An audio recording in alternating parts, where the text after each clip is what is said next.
So if you could transform your Sony ZV-E1 into a full-out FX3 for less than $100 with this little cage, well, you've saved yourself a ton of money. And that's what I did. And I have to say, this really does feel like holding an FX3. I just love the form factor, the way it adds more weight to it so it's easier to stabilize. And this quick release NATO side handle is absolutely amazing. So let's get into the review of SmallRig's awesome cage for the Sony ZV-E1. So I've been a big fan of SmallRig products in the past. I purchased a lot of their other little accessories for my cameras, for example, the cage for the Sony a7C, and I have to say their quality is always amazing. So why invest in a cage in the first place? Well, the first thing is going to be ergonomics, and this is the biggest thing that I love about this cage. Like I said before, many times before, I'm going to say it again, it just really feels like an FX3. So the standout feature is the rubberized grip. You have to feel it in your own hands. It just feels so nice and rubberized, and I just can't believe how premium it feels. And the best part about this is the pinky. You can see over here the pinky. I just love being able to hold this now. And because the ZV-E1 is so good with dynamic active stabilization, and you pair it with a nice Tamron 20-40, this is the perfect run and gun setup. Now, if you want even more stability, you can attach this quick release side handle, and it's really easy to snap on. And then you can level it. There's a very satisfying snap. And then there you go. So you have this really ergonomic setup. Not only that it adds the grip that it deserves, you can accessorize it, and all you need is a little NATO plate adapter on the side. And by the way, nothing is interfered. Like, all the ports still work and everything. So if I remove this, so you can still get access to your ports. Another big benefit to having a cage on your camera is, of course, to add accessories. And this is so important if you want to do maybe solo content creation, or you just want a really streamlined setup. For example, you can set up a monitor, a light, a side handle grip, and also a microphone. So you have that all on one setup, so that when you film yourself, let's say you want to vlog or you want to station maybe in the corner of your room, you can just simply flip a switch and you can automatically start recording without any teardown or setup. So being able to accessorize, put on a light, put on a mic is so essential, because you want to bring that contrast to your face. You want to have a key light all the time, even if you're vlogging, and it's very important. And one of the ways you can do that is with the cage. And speaking of accessories, let's talk about Sony's microphones. These are native shotgun mics that interface directly with the multi-interface shoe, and these are super amazing because you don't have to have a dangling wire. You also don't need to set the audio levels. So I love these microphones, and I really want to use it with my cage. They really streamline my workflow. Now, one of the huge caveats with some of the competitors, let's say for example Ulanzi, is that they design a Falcon cage, and it's a very nice cage and whatnot, but I actually asked their customer support, and apparently you cannot stick on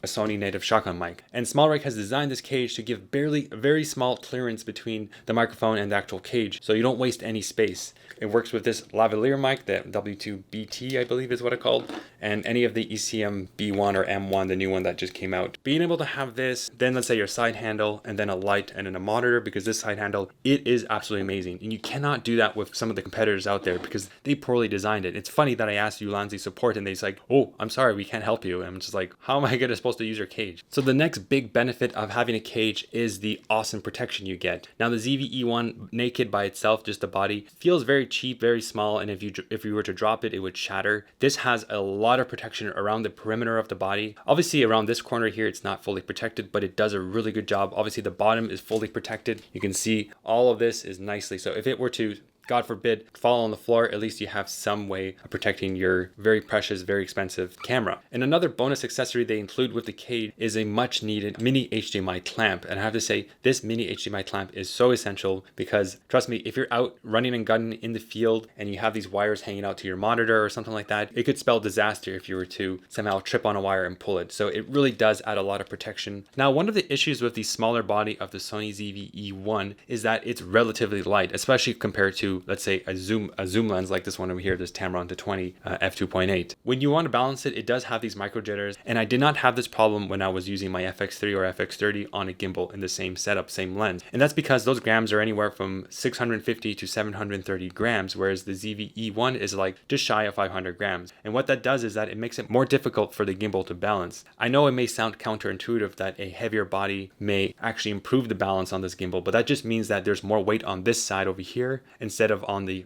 front heavy lens. So what this does is that it actually enhances the stability of this. I don't get any of those micro jitters.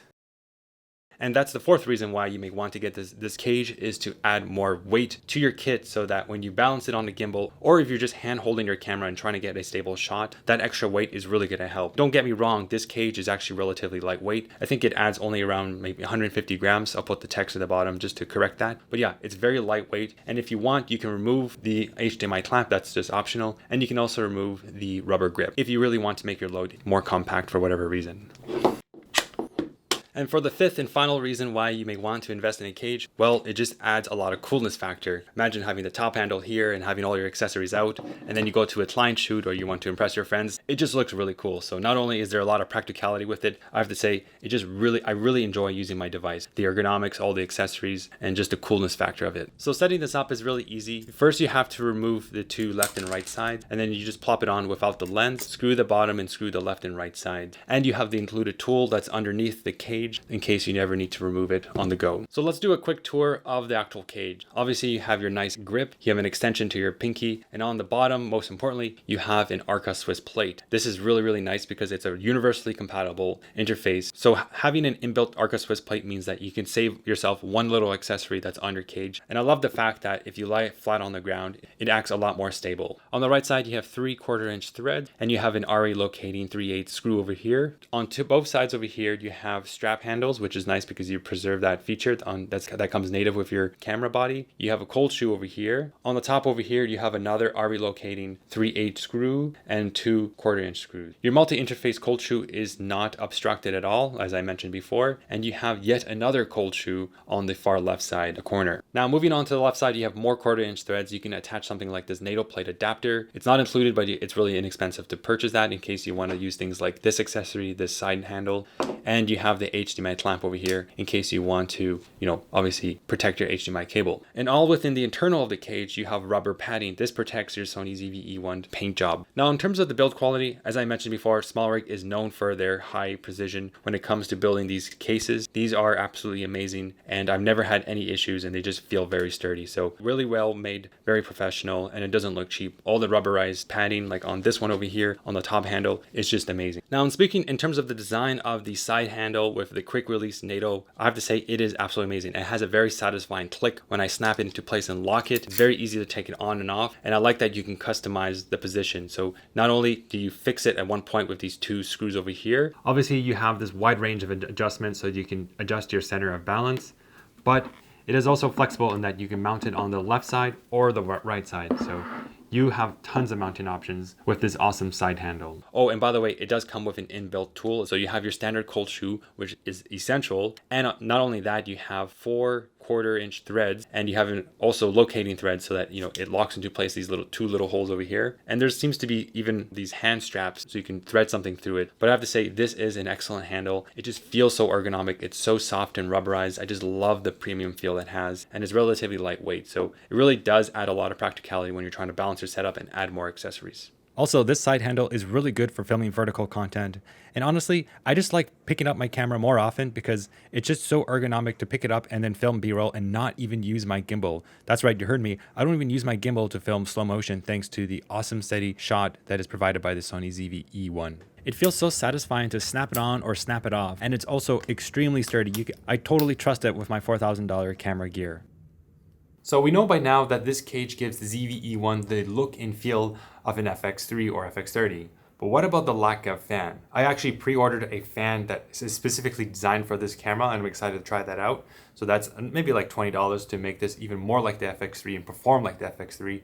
But interestingly, this metal can also conduct heat or dissipate heat a little bit better. So another benefit with this cage is that you might get better thermal management with this camera, even though I haven't had any issues. The only time I had this camera overheat was when I was charging it with a USB power delivery for a long period of time. Alright, so to wrap up this video, I think the Sony ZV-E1 cage from SmallRig is a really good investment for the reasons I mentioned before. You basically transform your ZV-E1 into an FX3 with arguably a much better mounting option. I found that the mounting holes on the FX3 were very limited. I really did not like it, and I basically had to put another cage which added a ton more weight to that setup. So I like that you have the option to have like a really small body with your Sony ZV-E1, or you can add this cage and get all the ergonomics, the protection, the coolness factor, and all those reasons why I think investing in a SmallRig cage is a good choice for your, the long-term use of your Sony ZV-E1. Anyways, that's it for this video. I will leave links in the description for all these products, and if you have any questions or comments, please let me know in the comment section down below. I will see you in the next video.